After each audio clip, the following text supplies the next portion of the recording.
Welcome back, everybody. Thank you so much for tuning. This is the Unscripted Support Podcast. Today, we have an amazing guest, Carole Richards. She's the CEO of several companies, and she has a vast experience around education, IEPs, everything we as parents that have a child or either on the spectrum, disabilities, or any complex medical need. Obviously, she knows a lot about these topics. And for me, it's an honor to have her here. It's also an honor to have her as a member of the directory.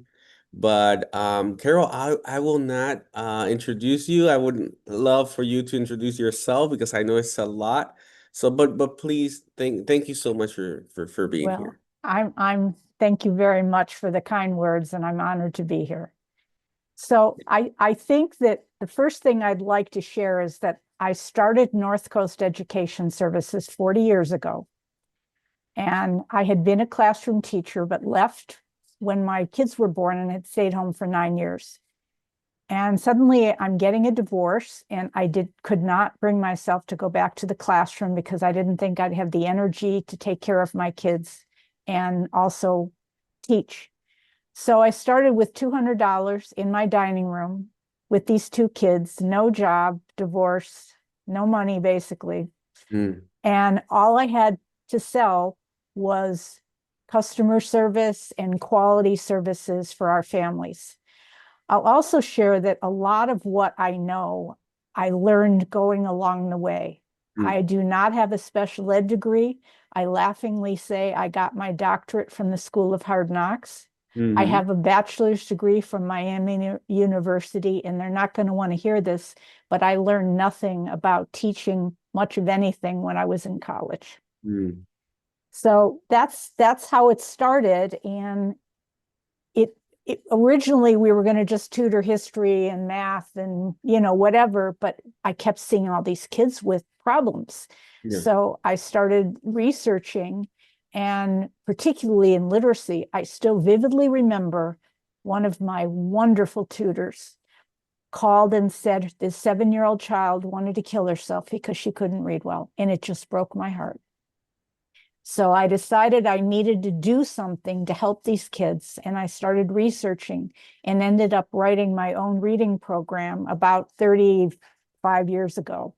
Wow. And we'll talk more about later, but I've converted it into a video series that's very user-friendly today. Yeah. So my passion is children and adults. And to me, the first thing I look for when we work with kids is whether their attitude changes. Mm. You can take lots of tests, and parents sometimes want you to test their kids, and I think we over-test our kids to death today.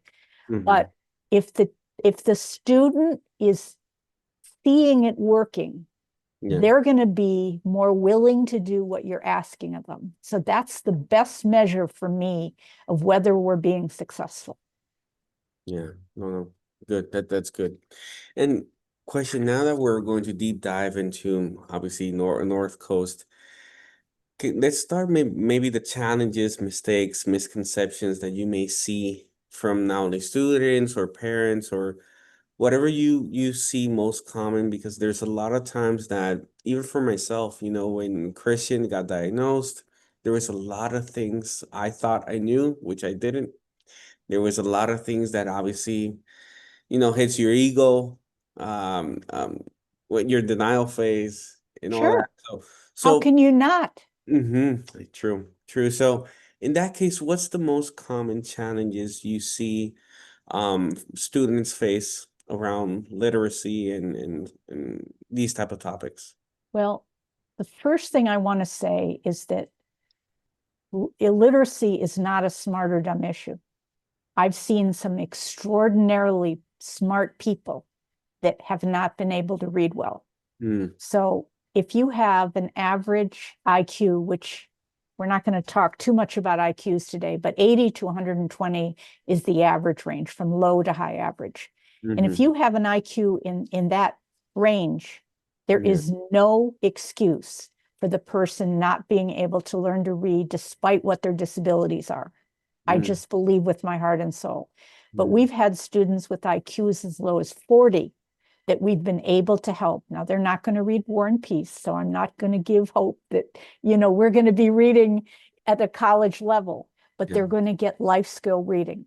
Mm. So that's really important. And I think that the biggest issue that I see is that kids lack the basic skills, and we try and push these kids too fast to do what they're not able to do yet, and then they shut down.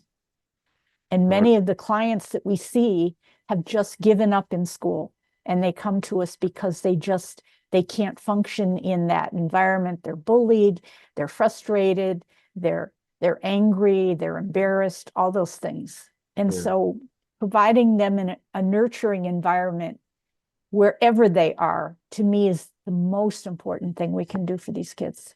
Yeah. And I see that. I think we talked about it before, that in our community, obviously there's the famous IEP, and Yes, that sometimes we did spoke about that. The IEP sometimes is written in a way that it could go beyond the child's current level, right? yes. And Recently, an advocate described it for me as being too ambitious. mm, That was the term she said to use. And recently, we have two new clients, they're twins, okay. from a local school district. And one of the goals for one of these boys, and they basically can barely read cat, Mm-hmm. but he's supposed to write a 3-word sentence. Now, how in the devil can you write a 3-word sentence? If you can't read, you can't spell. Yeah. So that's an example of a very ambitious goal. So we're carving out new goals for the students so that Yeah. they're appropriate. So in that case, what do you suggest parents do? Because I do believe that I've heard that sometimes parents get intimidated. They don't understand the IP. They may not know that they can update the IP several times during the year.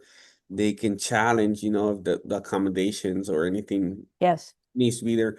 What would you say to those parents who are listening around IEP? Because the goals can be there, it can be beyond the child's level, but them as parents can challenge that, right? Yes, absolutely. We created a workbook for parents called Creating an Effective IEP for Your Child. Mm-hmm. And it basically lists all the basic skills stuff you Mm, of need. And I'm just going to open it up so I can give you a couple examples. course. Preschool skills, time concepts, life skills, attention, sensory, um, gross motor skills, fine motor skills, Yeah. language skills, social skills, and then you get following directions, That's visual perception. Then you get into reading and math and writing skills. And the goal of this is that the parent goes through the workbook mm-hmm. and they check off what their child can do. And they're going to be like, if you have a 14-year-old, you can skip preschool time concepts probably. So you don't need to do the sections Yeah. that aren't appropriate for your child. It But depends. then you go through and you pick the things that you feel your child needs and do this plenty in advance before the meeting so that you can say to the school, this is what I think my child needs, and try and get it in the IEP meeting to be discussed. Mm-hmm. Because most of the time when parents go to these meetings, the IEP is created. They don't have any say into it. And it's important for the parent to be educated. They see their kid. They know what they can and can't do. They live with them every day. Right. So, Right. and also try and not make it too many goals. I would say 3, 4, 5 at the top. That Okay. if you get too many, they can't be managed. Yeah.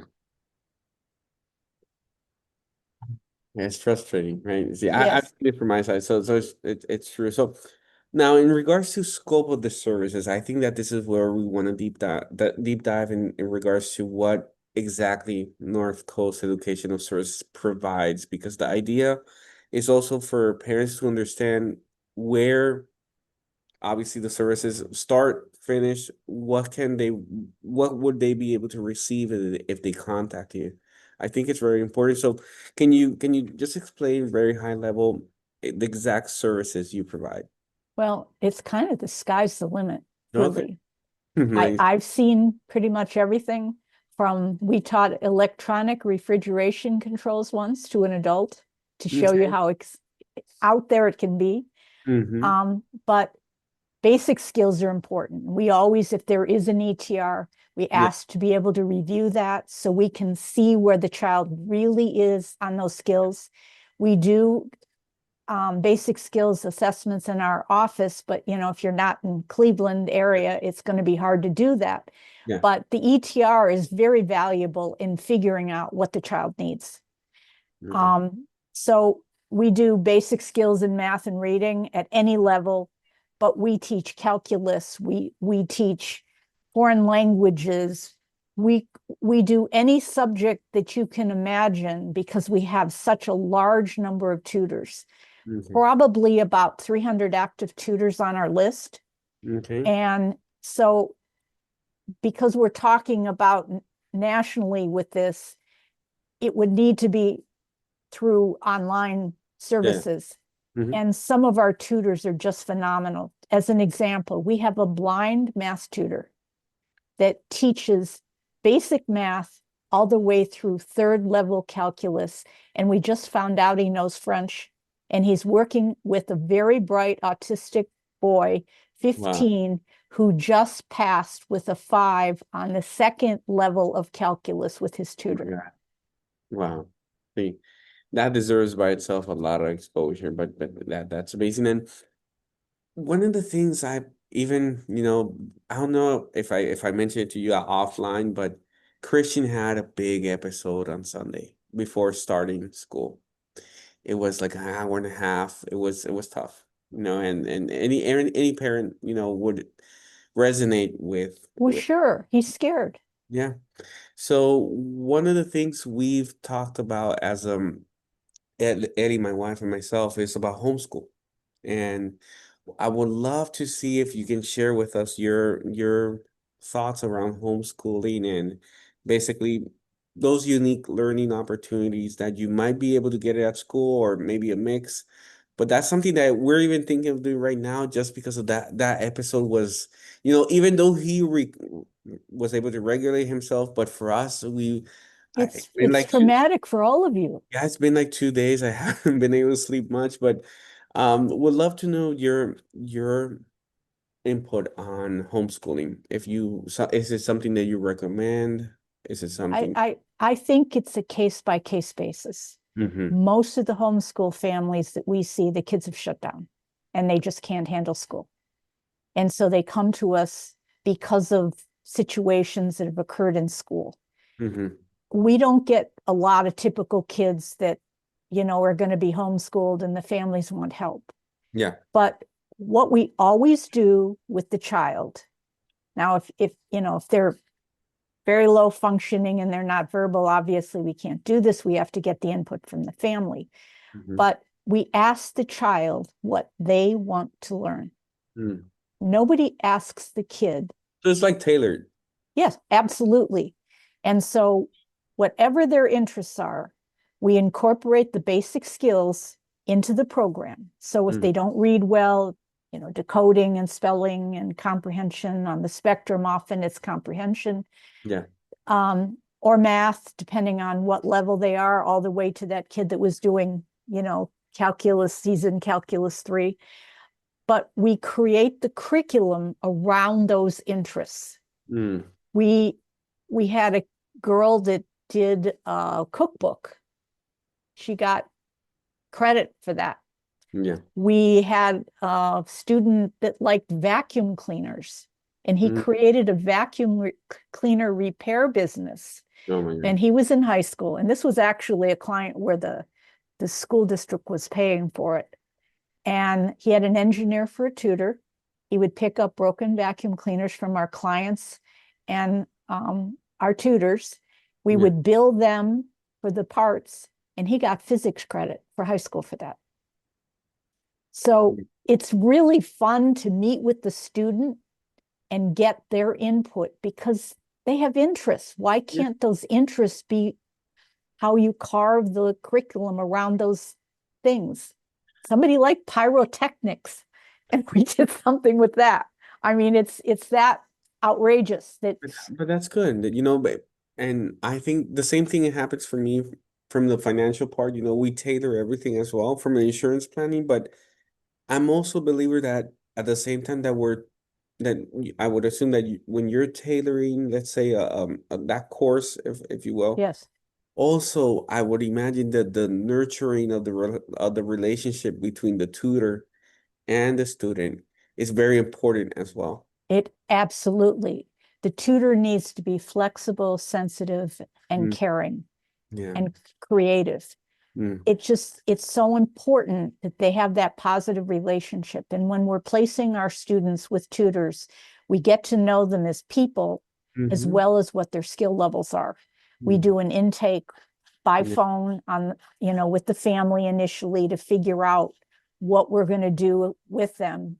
And occasionally we tell them, you don't need us. We don't try and sell what families don't need. Oh, that's perfect. Yeah. It's so important because that person that we tell you don't need us is going to tell 10 other people that we were honest. Honest, transparent. I think that's very important. And now I know that at one point we talked about the value of understanding IQs. Yes. Which for a lot of parents, I would assume that they may not understand it. Even me, when you started talking to me about it a couple of weeks ago, I'm amazed of everything that's out there that, we might not know. But if you can talk to us a little bit around that, because I believe that at the same time that there's parents that need to deep dive a little bit more on the IP and get to know the rules and everything else, I do believe that this is a topic that maybe we'll do another podcast later on deep dive into it. Yeah, of course. But let's look at the IQ as there's a full scale IQ. And I will share that many teachers don't understand this either. I once did a workshop for a school district, and the head of special ed for the high school said, I never learned any of this before. What? Yes. So you need to be aware that the teachers often don't know it either because they weren't taught. Yeah. So the full scale IQ to me is the least important part. Okay.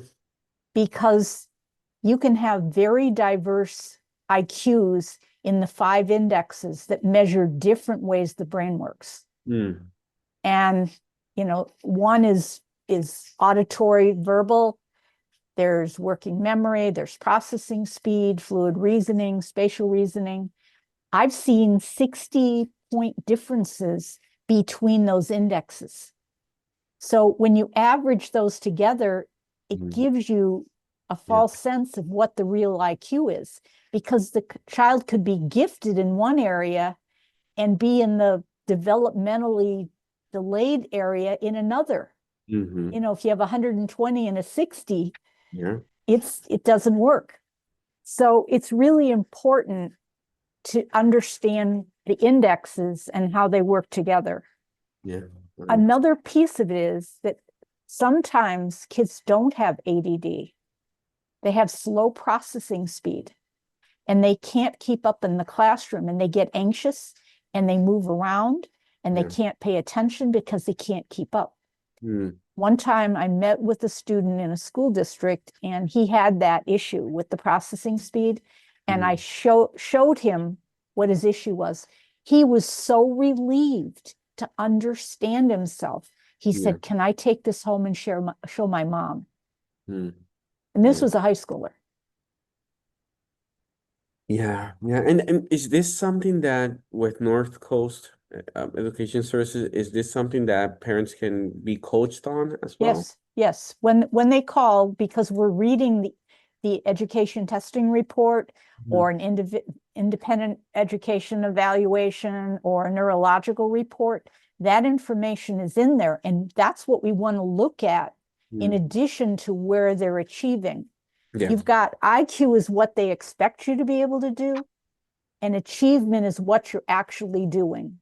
And the achievement tests are mainly on basic skills, reading and math and writing and spelling and so forth, to identify those skills. So it's so critical to understand where they are. Sometimes when kids have lower IQs, the school will look at that and say, well, this is the best he can do because his IQ's low. No, they're capable of doing more than you think. Albert Einstein said that we only use 10% of our innate intelligence. If that's true, think about even somebody with 40 IQ, what they are capable of doing. You just don't give up on the kids. You just keep giving hope and you keep working where they are, not above them. If you take them from where they are, they're not going to get frustrated. 100%. And there's a lot of when talking about services, a lot of people talk about the benefits, but in this case, I would rather talk about what would be the consequences of not having a support system, or even not reaching out to you and obtaining your services, because there is a consequence when you're not doing anything to, strengthen that weakness that could potentially be a very, very good skill set that maybe later on in life they can use. But what will be the consequence of not using your services, for example? Well, if the child has basic skill deficits and you don't improve those skills, they're stuck. They're not going to go beyond where they are. Yeah. If they can't read the words efficiently, how are they going to be able to spell and write? How are they going? Oftentimes, their comprehension is going to be better than their ability to read the words. Or if the child is on the spectrum and they have trouble with particularly fiction comprehension because of the social pieces of reading literature, you need to teach those skills. We have curriculum that teaches setting, the where and when, the characters, how they look and act, what's the problem in the story, what starts the problem, what's connected to that problem, so they see the structure of the story when they're reading. In writing, we use little Post-it notes with symbols on them, and we teach them how to construct sentences, starting with a single subject and a single predicate, and then beginning to build out from there. And because you're not asking them to write, you can start this before they can spell, because you're using pictures as a tool to be doing it. No, it's true. And there's something, I think it's called hyperlexia. Is it when you read but you really don't understand what you're reading? Yes, hyperlexia is typically when they read earlier. So like a 5-year-old has figured out the code, and kids on the spectrum often break the code. They can read the words, but they struggle with the comprehension. Correct. And I think that that's something that parents should watch out for, because they might feel, oh, I'm proud he's reading perfect. Yes. But it's the understanding that's different, right?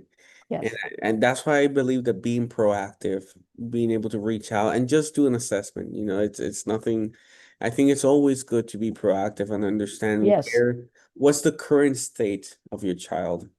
Because then you're educated on what they need. 100%, because again, if they're reading it sounds very good, the pronunciations, everything, but maybe they're not understanding, and if it's fiction or not, it comes to a point that there could be a hidden, gap there, and you're not seeing it. So I think that being proactive, having these type of assessments always helps. The other thing I recommend to parents is they read to their kids a lot. And even little ones. I started reading to my kids when they were 3 months old, believe it or not. Board books. But by the time my kids were 2, I was reading chapter books to them. Now, not everybody is ready for that. I'm not suggesting that. But if your child is struggling to read, you don't want to make all the reading burden be on them. If you read to them above their level that they're functioning, you're going to build vocabulary and comprehension and critical thinking skills. as they're building their reading skills. Mm-hmm. So it's really important to not, many parents think when the kid hits kindergarten or first grade, the kid needs to do all the reading. Mm-hmm. No, no, no, no, no, no. You want to read to them until Mm-hmm. they're totally independent. Yeah. I also think involving, involving siblings throughout the process as well. Yes, It's always good.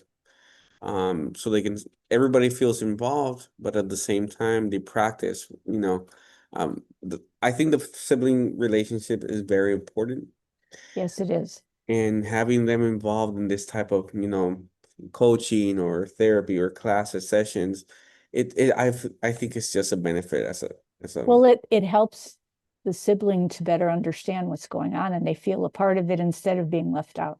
correct, correct. And I think that that's so important because sometimes parents don't involve them because they just say, okay, let's, everybody give them their space. But in reality, you want to involve them so they can, feel and like you mentioned, understand what their brother or sister is going Yes, through. And, just empathy builds from there, I think also. yes, absolutely. Another creative thing that families could do, and this would involve the siblings, is to create a play. A Mm-hmm. lot of kids on the spectrum, acting is a way of them Mm, being able to understand stories. yeah. And there are, I don't know how many, but there are people that act that are on the spectrum. Oh, yeah. And the idea that if you create a play, they're better understanding what a story is about, Mm-hmm. and get the whole family in the play and, make costumes. And maybe you can't do it during the school year, but in the summer, on a weekend, it doesn't Yeah. have to be fancy. No, no, no. And if there's somebody that doesn't want to act, you just be the producers. Yeah, right. Something behind the scenes. But be part of it. Somebody can be in charge of costumes and props and That's it. That's it. But I think it's important, and it's a memory. It's a family dynamic, yeah. and I think that everybody getting involved just helps the overall family, relationship. So now, you mentioned the tips, consequences. I would like to know if somebody wants to reach out to you, where can they reach out to you about this service specifically? Yes, absolutely. You can email me if you like at Carole, Caroler. My name has an E on it, so it's like Caroler at Okay. northcoasted.com. Okay. Great. And on the website, there's a contact form that you can fill out, info@northcoasted.com, that you can request information. We'll call you if you want us to. We frankly prefer to talk to you versus doing email because you can only go so far with the email. 100%. It's important to build that relationship and frankly trust, because many families have been failed so many times You're burnt. that it takes a while to trust. Yeah. One of my favorite stories, I was in a company. We did workplace literacy for about 10 years. Mm-hmm. And I met with a team from the company and they were deciding whether they were going to use us.